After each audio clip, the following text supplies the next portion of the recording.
Ondas del Misterio presenta.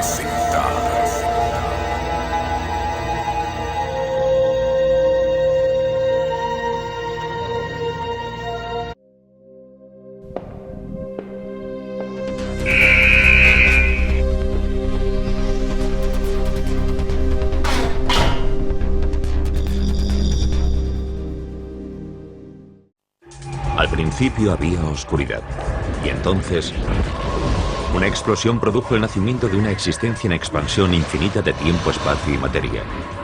Cada día nuevos descubrimientos desvelan los misteriosos, increíbles y letales secretos del lugar al que llamamos universo. Ya han eliminado a los dinosaurios y a otras muchas especies, y no hay duda de que volverán a atacar. Sería un desastre de proporciones más que bíblicas. Investigar a los asteroides no es una cuestión solo de ciencia, Los asteroides serán uno de los mayores problemas de la humanidad. sino de supervivencia. Cuanto más sepamos antes de que lleguen, mejor preparados estaremos para intentar algo. Prepárense para conocer los últimos descubrimientos sobre asteroides y los nuevos y atrevidos planes para ir a donde ningún ser humano ha ido jamás.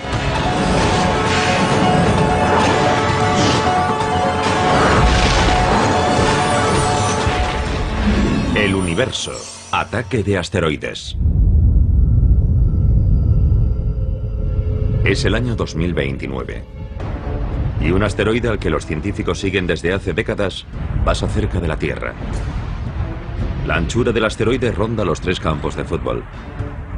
Se llama Apophis, por el antiguo dios egipcio de la destrucción. Según las últimas predicciones, Apophis no impactará contra la Tierra en 2029. Pero a su paso por una zona de espacio próxima, pero aparentemente indeterminada, la comunidad científica mundial está en alerta máxima. Los astrónomos han delimitado una zona muy pequeña de espacio. Y si a Apophis se le ocurre pasar por esa zona, se producirá la colisión con la Tierra en 2036. Y esta zona tan pequeña de unos 750 metros de largo y menos de 50 de ancho se denomina el ojo de la cerradura. Un equipo internacional de agencias espaciales lanza un cohete para encargarse de Apophis. No hay que volarlo con una bomba nuclear. Primero, porque para eso haría falta mucha energía y porque se crearía una enorme cantidad de fragmentos que saldrían en dirección a la Tierra. Lo deseable es darle un pequeño empujoncito que cambie ligeramente su trayectoria y así no tendremos una colisión. Pero es posible que esa roca espacial de 30 millones de toneladas sea simplemente demasiado enorme. La colisión no desvía lo suficiente el asteroide de su rumbo. El impacto de 2036 es miles de veces más potente que la bomba atómica arrojada sobre Hiroshima. El cráter inmediato es tan grande como la isla de Manhattan. Crearía un cráter de más de 3 kilómetros de ancho. Si Apophis impactase contra una ciudad, adiós a esa ciudad y a sus alrededores en 150 kilómetros. La onda expansiva, la explosión, los vientos, el material eyectado y el enorme terremoto que se produciría, se expandirían y se sentirían en una zona enorme. Cuando se descubrió a Apophis en 2004, las probabilidades iniciales de un impacto eran de 1 entre 37. Pero esas posibilidades han descendido con el paso de los años, a medida que los científicos han conseguido una perspectiva mejor de su trayectoria. Comparemos el proceso de determinación de la órbita del asteroide y la predicción de huracanes. Cuando un huracán nace, no sabemos exactamente a dónde irá. Vamos obteniendo datos y 1 o 2 semanas después ajustamos nuestras predicciones. Pues más o menos lo mismo ocurre con asteroides y cometas. Cuantas más observaciones hacemos a lo largo del tiempo, mejor sabemos dónde estará el objeto en el futuro. Por eso hoy las posibilidades de impacto sobre la Tierra, de solo 1 entre 250.000, son mucho más reducidas que la predicción original de 1 entre 37. Pero incluso aunque Apophis no impacte contra la Tierra, no hay duda de que al final lo hará otro objeto. Es un desastre que las agencias espaciales se toman muy en serio. En julio de 2010, un grupo de asesoramiento de la NASA recomendó la creación de una oficina de defensa planetaria para estudiar cómo detectar y desviar a un asteroide que viniese en nuestra dirección. Sabemos con certeza que un asteroide impactará contra la Tierra en los próximos 10.000 años. Uno grande. Y la pregunta es cuándo ocurrirá y si estaremos preparados para cuando eso suceda. Un parque de atracciones junto al mar es un lugar inverosímil para demostrar la velocidad a la que asteroides y cometas se desplazan por nuestra esquina de universo.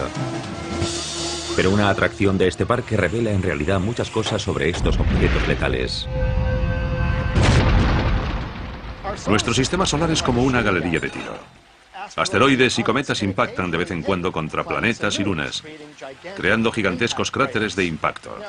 Los objetos más grandes presentan un perfil más grande, de modo que es más fácil alcanzarlos. En este caso, tengo que alcanzar estas dianas, que son todas más o menos del mismo tamaño. Pero imagínense que ese hombre es Júpiter. Es grande, y la ardilla podría ser la Tierra, que es más pequeña. Y las hormigas podrían ser nuestra luna, más pequeña todavía. De modo que Júpiter es bastante fácil de alcanzar. La Tierra, la ardilla, es más difícil de alcanzar. Tiene un perfil más pequeño. Ah, ahí está. La Tierra ha sido alcanzada. Las hormigas son pequeñas.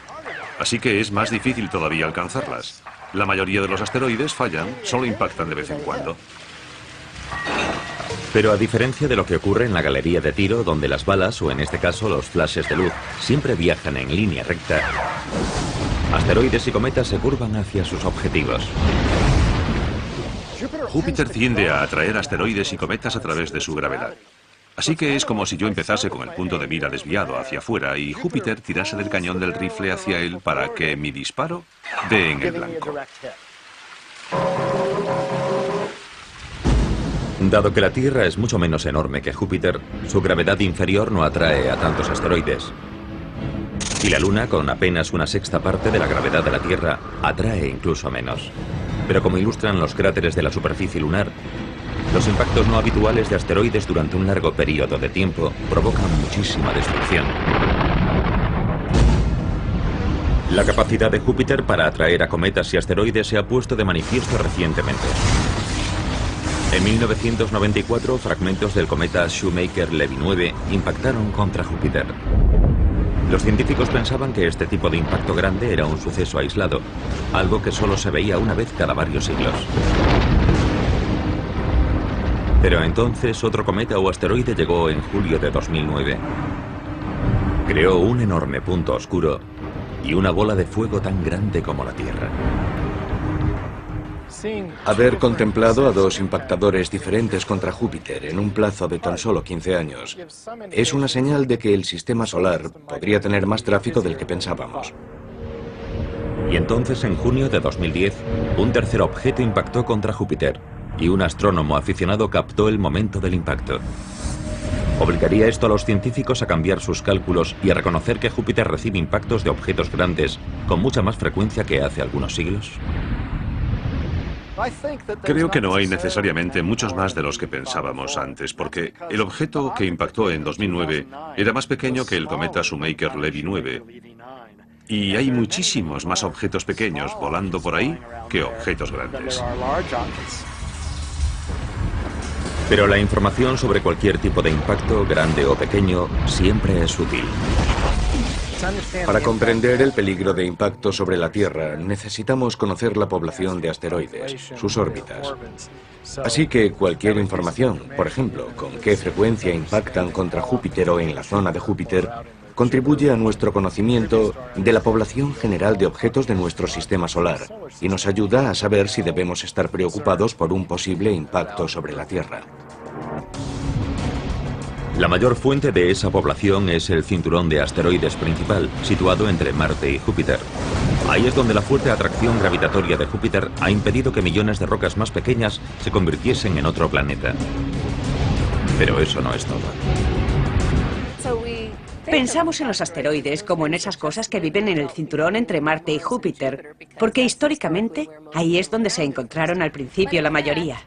Pero de hecho hay asteroides que viajan más allá de Júpiter. Hay asteroides que se acercan al Sol, asteroides que se acercan a la Tierra. El asteroide más grande es Ceres, mide unos 1000 kilómetros de ancho y ocuparía desde Washington DC hasta Chicago. Es tan grande que constituye aproximadamente un tercio de la masa total del cinturón de asteroides. Un impacto de algo así sería muy mala noticia para todas las criaturas vivas de la Tierra. Es unas 100 veces más grande que el meteorito que provocó el impacto de Chicxulub, que causó la extinción del 70% de las especies de la Tierra y de los dinosaurios. Así que de entrada ya parece algo malo, pero es algo muy malo. Sería un desastre de proporciones más que bíblicas. Crearía un cráter casi tan grande como los Estados Unidos.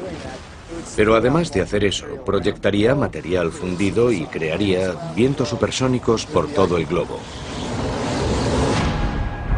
Afortunadamente, Ceres se encuentra en una órbita estable alrededor del Sol, y los asteroides grandes son fáciles de detectar y seguir. Probablemente estaríamos sobre aviso con décadas de antelación si un asteroide de más de 1,5 kilómetros de ancho tuviese posibilidades de impactar contra la Tierra. Pero los más pequeños suponen un reto mayor, como demuestran las últimas investigaciones. Hay muchos más pequeños que grandes. Si pensamos en objetos de 1 kilómetro de diámetro o mayores, hablamos de unos 940 y de que hemos descubierto un 86% de la población. Si hablamos de objetos más pequeños, digamos de 100 metros y mayores, creemos que hay unos 50.000 y que hemos descubierto el 10%. Y si hablamos de objetos inmóviles más pequeños, objetos de 30 metros o un poco más, calculamos que hay unos 2 millones de esos objetos y que hemos descubierto mucho menos del 1%. Los mejores telescopios que estarán conectados online en la próxima década permitirán a los astrónomos identificar muchos más asteroides de todos los tamaños. Pero un asteroide de 30 metros de ancho en rumbo de colisión con la Tierra podría no ser descubierto hasta poco antes de su impacto. Y algo de ese tamaño tiene una potencia devastadora.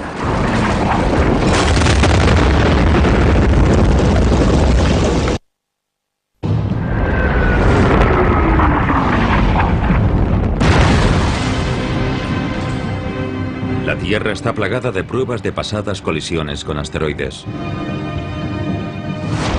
Y los científicos actuales trabajan febrilmente para averiguar qué nos espera. Saben que enormes rocas espaciales ya han borrado buena parte de la vida del planeta en el pasado. La buena noticia es que no impactan con mucha frecuencia. Hablamos de muchos millones de años. Y son lo bastante grandes como para que a través de nuestras observaciones sepamos dónde están. De modo que el aviso llegará con mucho tiempo. El mayor peligro viene de los objetos más pequeños. Son más habituales y más difíciles de encontrar. Imaginemos que uno de estos asteroides más pequeños se dirige hacia una ciudad. Puede que no la descubramos hasta tan solo unas horas antes del impacto, lo que dejaría poco tiempo para la evacuación y ninguna posibilidad de intentar su desvío en el espacio. Si mide unos 30 metros de ancho en el momento del impacto, chocará con la energía de una explosión nuclear de 5 megatones. 400 veces más potente que la bomba atómica arrojada sobre Hiroshima. En el momento del impacto contra la Tierra puede causar muchos daños, porque el cráter que se crea normalmente tiene 10 o 20 veces la anchura del objeto impactador. Así que hablamos de unos 300 o 500 metros, y varios kilómetros a la redonda del impacto se verían afectadas por los escombros que saldrían eyectados. Volarían un montón de cosas sobre nosotros.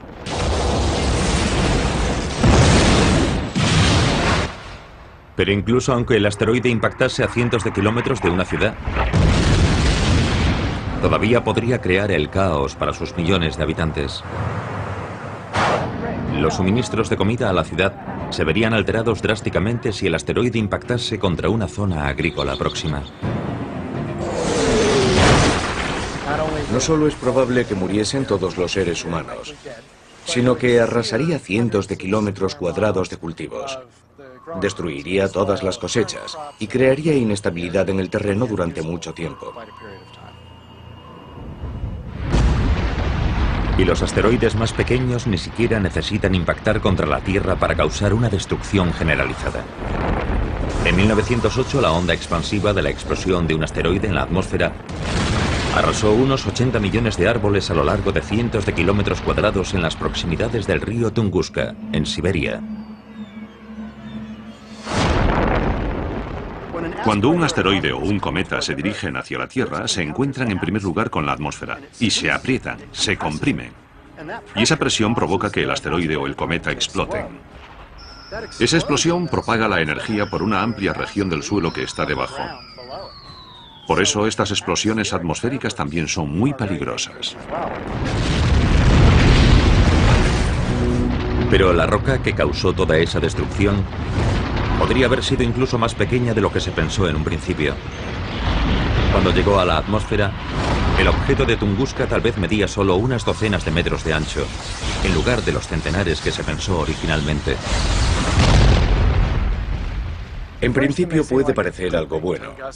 Tunguska era más pequeño de lo que pensábamos. Pero en realidad es malo para nuestras predicciones de futuro porque hay más objetos pequeños que grandes. Un objeto pequeño puede causar muchos daños, y esos impactos ocurrirán más a menudo que los impactos de un objeto mayor. Así que puede que tengamos un impactador cada pocos siglos en lugar de cada pocos milenios.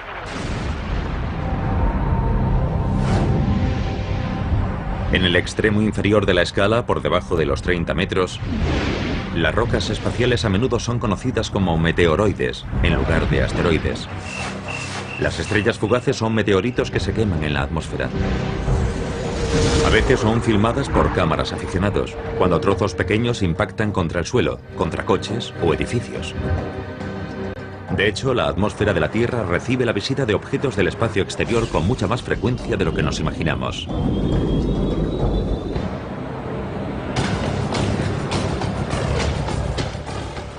Estoy aquí en esta cantera activa, junto a este montón de roca triturada, porque esta es más o menos la cantidad de material, de polvo, de arena y de piedras que llegan a la atmósfera de la Tierra cada día. Unas 100 toneladas, suficiente para llenar 6 o 7 de estos volquetes. Aquí tenemos una roca tamaño pelota de baloncesto. De media, unas 2 de estas impactan contra la atmósfera de la Tierra cada día. Después está el objeto tamaño coche pequeño.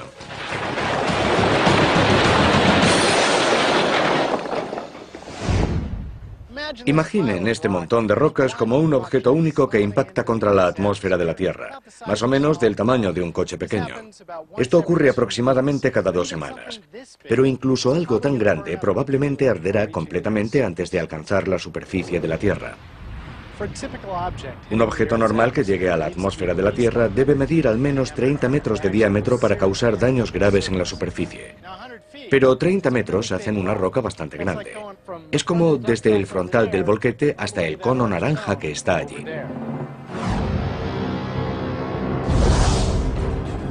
En el otro extremo del espectro está el cráter de impacto confirmado más grande de la Tierra, situado en Bredford, Sudáfrica. Su diámetro es de casi 300 kilómetros. Y cambió drásticamente la Tierra cuando se produjo el impacto hace unos 2.000 millones de años. Seguramente envió una capa de material al espacio que posteriormente volvió e impactó contra la Tierra, provocando incendios, si es que quedaba algo por arder. Y los efectos climáticos del impacto seguramente duraron décadas. Los océanos estaban completamente acidificados. Había toneladas de hollín en la atmósfera, algo que no nos gustaría ver hoy para nada. Para la vida primitiva de la Tierra en aquel momento fue un fenómeno de extinción importante, que dejó un cráter más del doble mayor que el que eliminó a los dinosaurios. El cráter sudafricano no se descubrió hasta la década de 1990, dado que la mayoría de sus rasgos se habían erosionado a lo largo de los 2.000 millones de años posteriores. Pero las fotos obtenidas desde el espacio revelaron su existencia. Una región montañosa en el centro del cráter hizo pensar inicialmente a los científicos que había habido actividad volcánica en la zona. Pero en realidad es lo que se conoce como pico de rebote central, un rasgo característico de los cráteres que miden 150 kilómetros de ancho o más. A medida que aumentamos de tamaño, la energía del impactador es tan alta que cuando entra, la roca básicamente actúa como si no tuviese fuerza. Y lo que tenemos es algo muy parecido a lo que ocurre cuando arrojamos una piedra al agua. Vemos el pico del rebote, cuando el agua baja y vuelve a subir. Pero como es roca, se solidifica y vemos un montón de estos picos centrales en la Luna y por todas partes en el sistema solar. Pero hay otros asteroides grandes que han impactado mucho más recientemente. Incluso más que el asteroide que mató a los dinosaurios hace 65 millones de años. 30 millones de años después, otro enorme asteroide impactó contra la costa este de América y ayudó a formar lo que hoy se conoce como Bahía de Chesapeake. Vemos restos que son prueba de ese impacto por todo el litoral oriental, hasta Nueva Jersey y Nueva York por el norte, y similares en el sur. El cráter de 90 kilómetros de ancho estuvo oculto bajo el agua hasta que la exploración petrolífera confirmó su existencia en la década de 1990. Y dado que el asteroide impactó justo en la costa, creó un enorme tsunami.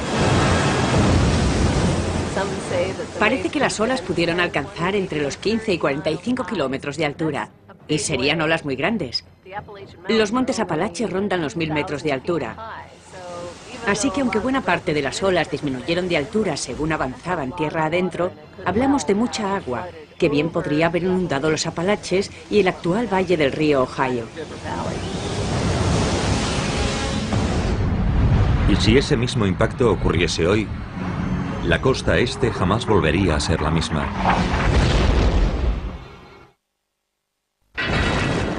El ataque de un asteroide tiene poder para matar en el acto a millones de personas. Los mayores impactos pueden causar incluso catástrofes globales y amenazar la propia existencia de la humanidad. Por eso el estudio de los asteroides es una de las máximas prioridades de la ciencia. Hace 35 millones de años, un enorme asteroide impactó contra la costa este de América. El cráter de 90 kilómetros de ancho estuvo oculto hasta hace muy poco bajo la bahía de Chesapeake. Sus efectos fueron devastadores. Pero, ¿qué pasaría si se produjese ese mismo impacto hoy? Borraría toda la costa este, básicamente por medio de una combinación de tsunamis, ondas expansivas y efectos térmicos. Además, proyectaría enormes cantidades de material de eyección que se propagaría a grandes distancias y provocaría incendios forestales. Millones de personas morirían en el acto o poco después del impacto. Pero las consecuencias irían mucho más allá, debido a la desorganización que reinaría en toda la región en cuanto a cultivos, comunicaciones, etc. Evidentemente, el centro de nuestro gobierno está en la costa este. Pero según apuntan los fósiles descubiertos recientemente, el asteroide de 1,5 kilómetros de ancho de la bahía de Chesapeake no parece haber tenido los mismos efectos globales que las extinciones masivas provocadas por el asteroide de 10 kilómetros que mató a los dinosaurios. El impacto que creó la estructura de la bahía de Chesapeake hace más de 30 millones de años fue enorme, pero tenía solo una pequeña parte de la energía liberada durante el impacto del Yucatán hace 65 millones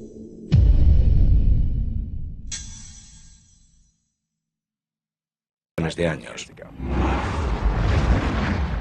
El impacto se quedó justo al límite de generar efectos globales, justo en el umbral de lo necesario para producir una extinción masiva. Debido a ese poder destructivo, es crucial saber exactamente a qué nos enfrentamos. Y eso significa acercarse lo máximo posible.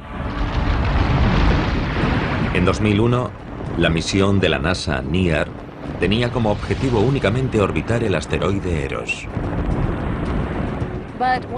Pero una vez que llegó allí y cumplió los objetivos de su misión, se tomó la decisión de intentar aterrizar. Eso es algo muy curioso. Es como una exploración de las de antes. Decidieron intentarlo y lo hicieron. Las imágenes de la aproximación y aterrizaje ofrecieron a los científicos una perspectiva mucho más detallada de la superficie de un asteroide de la que habían disfrutado hasta entonces, con algunos resultados inesperados. Una de las sorpresas que nos llevamos observando estos cuerpos pequeños es que tienen geología. Tenía rasgos tectónicos y parecía que se habían producido corrimientos y fenómenos de erosión en su superficie, y había cráteres de impacto y piedras grandes por todas partes. Imaginemos que un asteroide pequeño impacta contra uno mayor, se estrella contra él, levanta un montón de escombros que después se asientan lentamente, y esos escombros quedan esparcidos por toda la superficie. La nave espacial NIAR incluso transmitió desde la superficie información a la Tierra durante 2 semanas. Pero ha perdido la conexión por radio con la Tierra, así que se quedará allí en silencio durante millones de años. El explorador de asteroides Hayabusa de la Agencia de Exploración Aeroespacial Japonesa ha superado recientemente a NIAR. Es la primera nave espacial que ha conseguido aterrizar en un asteroide y regresar a la Tierra. Llegó en junio de 2010, tras un viaje de ida y vuelta de 6.500 millones de kilómetros. Como estaba planeado, la mayoría de la nave espacial se quemó en la atmósfera de la Tierra, pero la cápsula de muestras aterrizó con éxito en el Rural australiano. Incluso hoy, todavía no está claro si hay muestras diminutas presentes. El minucioso examen de la cápsula continúa. Es un proceso largo, pero el equipo es optimista. Creen que extraeremos grandes datos de las primeras muestras de asteroide que han llegado a la Tierra. Para un geoquímico, un par de microgramos de material es suficiente para hacer un análisis detallado de composición química y mineralogía. Antes incluso de que regresase Hayabusa, ya estaba en marcha otra misión a un asteroide. 3, 2, 1, ignición y despegue. Tras su lanzamiento en 2007, la nave espacial Dawn o Amanecer de la NASA va camino de 2 de los asteroides más grandes del cinturón de asteroides que se encuentra entre Marte y Júpiter. Dawn llegará a Vesta, de 515 kilómetros de ancho, en 2011. Lo orbitará durante un año y después llegará a Ceres, de 1000 kilómetros de ancho, en 2015. No podríamos encontrar 2 asteroides más diferentes entre sí. Ceres creemos que es relativamente húmedo, tal vez tenga hielo bajo la superficie. Y el otro, Vesta, creemos que es lo contrario. No tiene minerales hidratados de ningún tipo ni hielo. Toda su vida ha estado tan caliente que se cree que está formado por capas. Una capa superficial, un manto y un núcleo, más o menos como la Tierra.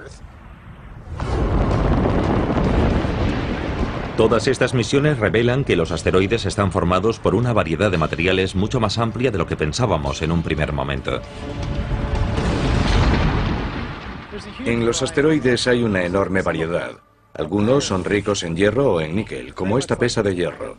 Otros son muy similares a esta roca terrestre. Son de piedra, rocosos. Y otros son una combinación entre los de hierro y los de piedra. También tenemos cosas exóticas, como montones de escombros que son como si tuviésemos un puñado de grava, pero que se ha unido debido a la gravedad en una especie de asteroide grande. También tenemos excometas. Estos se han deshecho de todo su hielo y solo queda un material de grano fino que se agrupa en una bola porosa, casi esponjosa. Pero los asteroides nos sorprenden en otras cosas, además de en su composición. La misión Galileo, camino de Júpiter, pasó por un asteroide llamado Ida y descubrió que tenía una luna pequeñita llamada Dáctil. Esto fue una gran sorpresa. Y ahora hemos descubierto que no se trata de un incidente aislado. Los asteroides tienen sus propias lunas, a veces varias lunas. Estamos aprendiendo además que muchos asteroides viajan en parejas o incluso de 3 en 3. Y eso supone un nuevo campo de observaciones y de aspectos nuevos que debemos comprender. Saber cómo se agrupan los asteroides y de qué están hechos es algo que va más allá del interés científico. Imagínense que en el futuro un asteroide enorme, letal, se dirige a toda velocidad hacia la Tierra. Hay que desviarlo para que la humanidad sobreviva. Pero si no sabemos exactamente de qué está hecho el asteroide, los esfuerzos para salvar el planeta podrían volverse contra nosotros.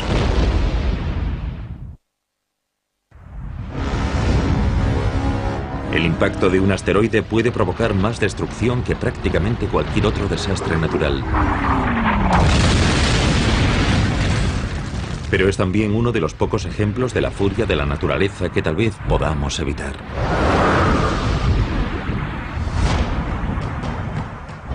Imagínense que en el futuro un enorme asteroide se dirige hacia la Tierra a 110.000 kilómetros por hora. Las agencias espaciales internacionales han preparado y lanzado un cohete conjunto para intentar salvar a la humanidad. El truco está en conocer al enemigo. ¿Está formado por hierro macizo? ¿Está formado por trozos de roca? ¿Está formado por un montón de escombros? ¿Es una bola fofa excometa? Porque si chocamos contra un trozo de hierro macizo con una nave espacial, reaccionará de forma muy diferente que un objeto esponjoso. El asteroide resulta estar formado por un montón de escombros. Es lo bastante blando para absorber casi todo el impacto del cohete y para continuar en su rumbo de colisión contra la Tierra. Además, es lo bastante grande para no quemarse en la atmósfera. Impacta y cambia para siempre la vida en nuestro planeta. Este es el precio que podríamos pagar si no aprendemos lo máximo posible sobre la variedad de asteroides de nuestro sistema solar. Pero al menos con los asteroides grandes deberíamos estar avisados con años o décadas de antelación de su llegada. Con los cometas, incluso con los enormes, el tiempo de aviso se medirá en meses. ¿Por qué? Eso es lo que Clayton de Atlanta, Georgia, quería preguntarnos.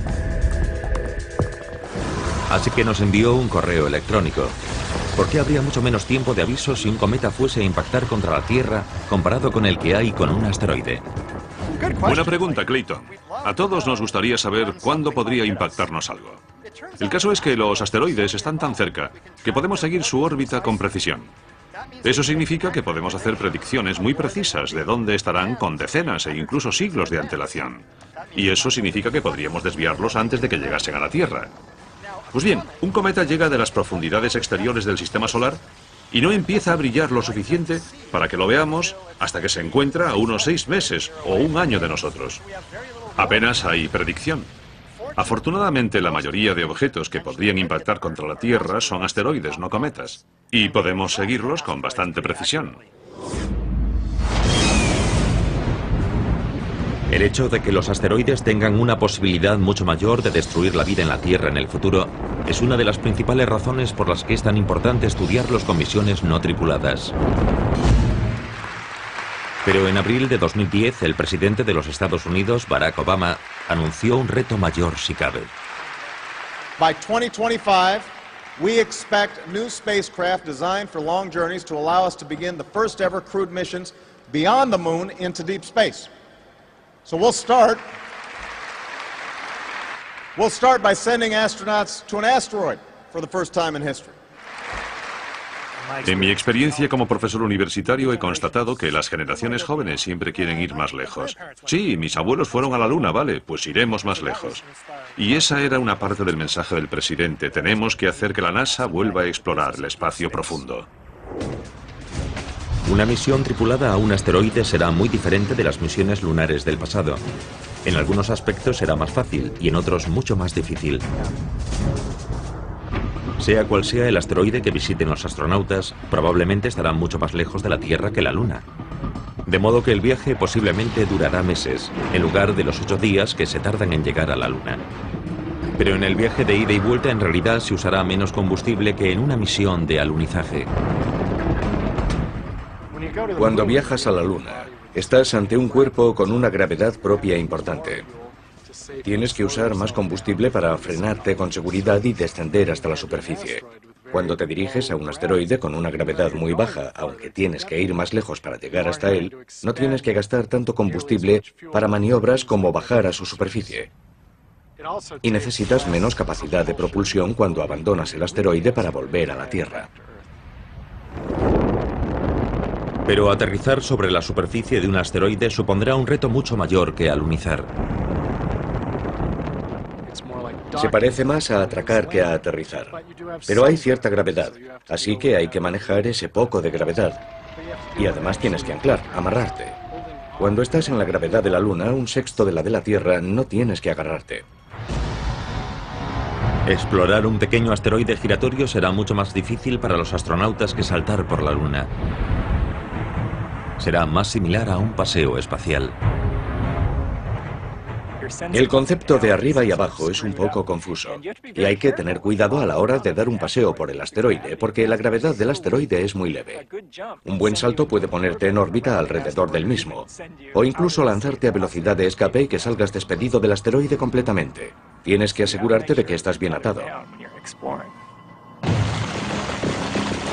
Pero dado que los rovers ya han demostrado su eficacia en la exploración de otros mundos, ¿hay alguna razón de peso para enviar astronautas a un asteroide? Los astronautas, los exploradores, las personas interesadas en el espacio, todos quieren ver cómo es en persona a través del ojo humano, y ese día se acerca. Los robots pueden hacer muchas cosas, y ya las han hecho en la exploración espacial. Pero no hay mejor geólogo que un ser humano. Ser geólogo y explorar un asteroide, ser capaz de reconocer la historia de una región en particular, observar tipos familiares de formaciones geológicas, todo eso son cosas que quieres hacer. Quieres tomar muestras de una roca, no de la que está al lado. Los asteroides también son importantes por los recursos que podrían contener. Año 2050. Una tripulación de astronautas acaba de aterrizar con su nave espacial sobre un asteroide. No han venido para explorar. Solo es una parada en boxes. Pero ¿qué tipo de recursos valiosos podría haber en este pequeño mundo rocoso?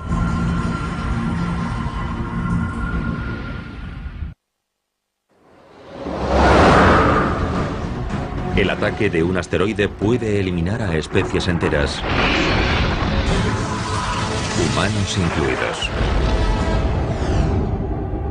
Pero en lugar de aceptar ese destino, los científicos intentan aprender lo suficiente sobre ellos para evitar el desastre. Y los asteroides que no se dirigen hacia la Tierra podrían acabar siendo incluso útiles. Una de las razones para visitar asteroides y estudiarlos es que podrían contener recursos que podrían ser útiles para futuros exploradores humanos. Y entre los más importantes está el hielo, el agua. Necesitaremos el hielo para vivir y poder beberlo y usarlo en un sentido práctico. Año 2050. Una tripulación que viaja camino de Marte se ha detenido en un asteroide para repostar agua y otros suministros. El oxígeno del agua puede separarse para rellenar los tanques que permiten respirar a la tripulación. Pero esta estación de servicio rocosa tiene más cosas todavía que ofrecer. En un futuro podremos llegar a esos asteroides, descomponer el agua y usar el hidrógeno y el oxígeno como combustible para llevar a las naves espaciales más lejos todavía. E incluso podría haber materiales valiosos que llevar de vuelta a la Tierra. Elementos tan raros y vitales para el avance tecnológico que podrían ser causa de guerras futuras.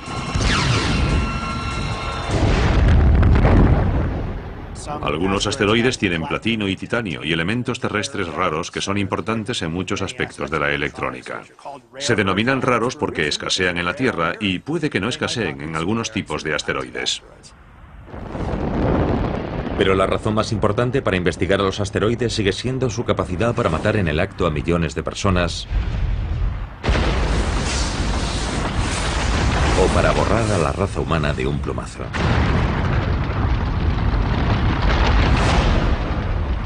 Para contrarrestar esta amenaza, la NASA lanzó la misión WISE en diciembre de 2009. El explorador infrarrojo de campo amplio ya ha encontrado 25.000 asteroides y más de una docena de cometas que eran demasiado oscuros para detectarlos con luz visible. Está observando todo nuestro sistema solar. Confían en que escudriñe el 99% del cielo e intentar hacer un mapa de estos objetos cercanos a la Tierra, de estos asteroides que en el pasado no hemos encontrado.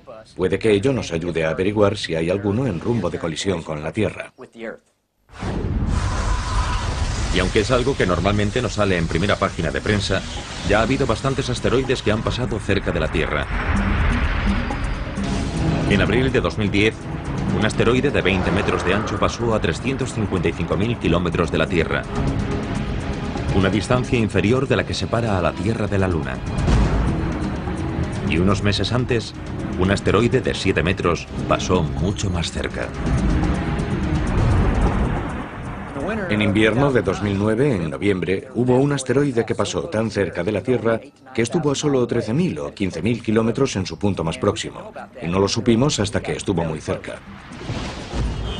Es la misma distancia que separa a Los Ángeles, en los Estados Unidos, de Mumbai, en la India.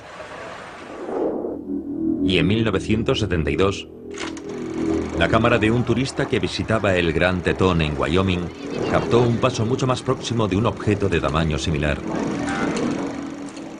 Aquel suceso fue lo más cerca que se puede estar de una colisión sin que llegue a ocurrir.